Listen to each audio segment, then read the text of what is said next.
Hello everyone, welcome to Youth Lib 2012. My name is Youth Lib 2012 and I'll be here with you today to talk about no fault emancipation for minors, youth liberation movement, and equality in status in domestic and public life for people under the age of 18. As we all know, there have been several civil rights movements that have come before us, feminism and the Black Liberation Front and all these other things. And now we have a new movement. We have actually two movements. We have the Youth Liberation Movement and the Gay Rights Movement. And both movements are kind of intertwined because what it is saying that there are populations in this country that don't have the same rights as everybody else and are not afforded the same protections and status and equality. And we need to fight for these people. We need to absolutely fight for these people because this is what they would do for us. They would absolutely lay their lives on the line, and the people have in the past to make sure that we had a better life. So now it's our turn to fight for them. What youth rights means and what youth equality means is the status, equality, protection, and advancement of young people, and that is a big term, but what it means is that young people are just as brilliant, as independent, as amazing as people over the age of 18, and they should be given the same rights.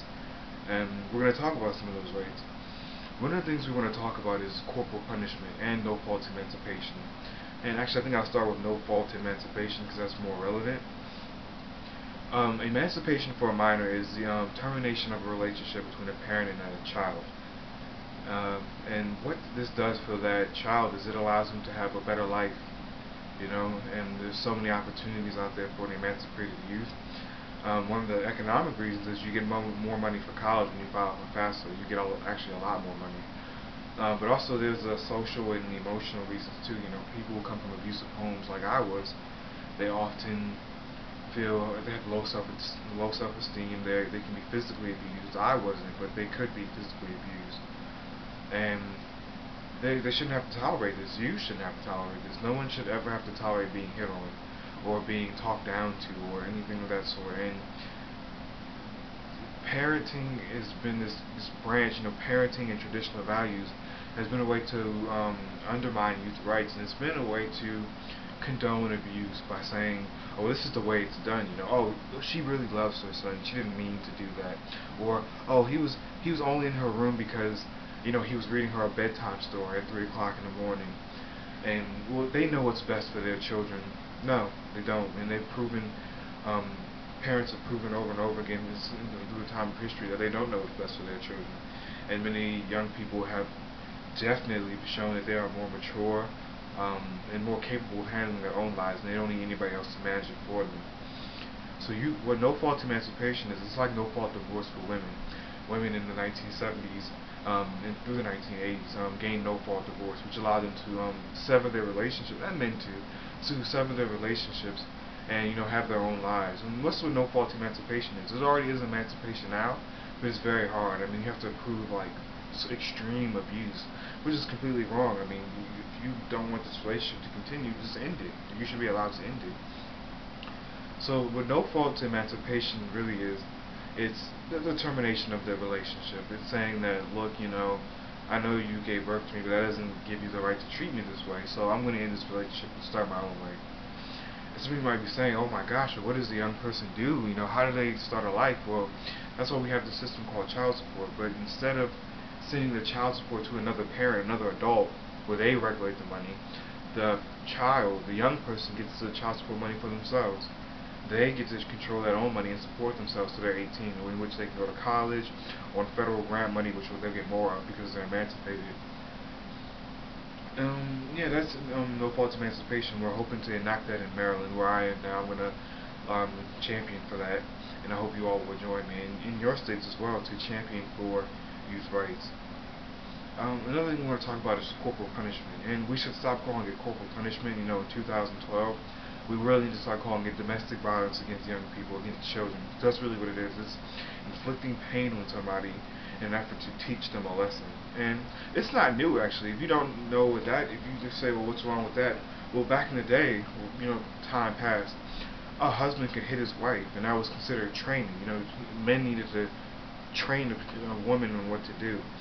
So you can understand it from that point of view. And when you think about all these smart, intelligent, amazing young people who are being hit on, because a parent can do that to them.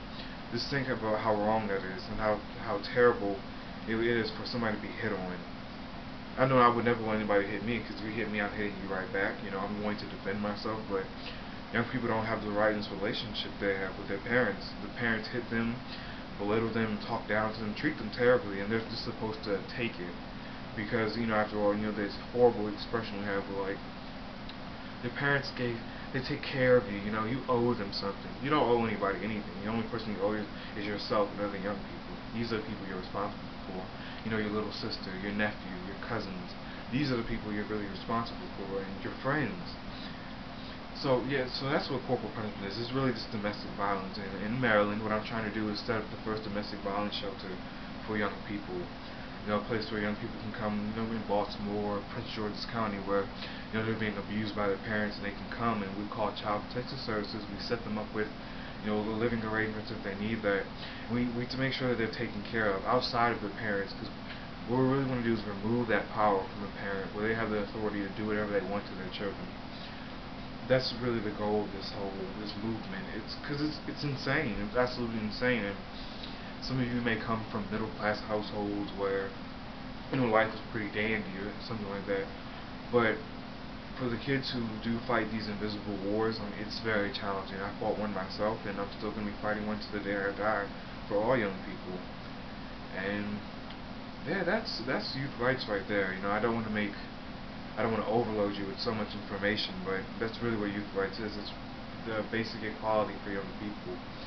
And it starts with every one of us. It starts with every one of us, our parents, teachers, principals, students, by saying, these people have been oppressed in society, real oppression, and they deserve to be treated better than the way they are. They deserve the rights that an adult has, and they deserve to not live in fear. Young people are the future, and to quote the women's rights activist Gloria Steinem, you can directly predict the amount of democracy in a society by the level of democracy in the home. These homes where parents have full authority and the children are taught to submit, that's not democracy, and that's not a healthy relationship. Everyone should have the right to negotiate their own terms, to speak for themselves, and make decisions for themselves. You may not make the best decisions, but at least you have that right to make decisions. And that's what we're fighting for, and that's youth liberation.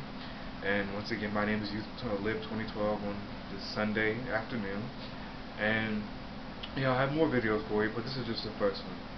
And thank you for joining me. I hope you join me for more.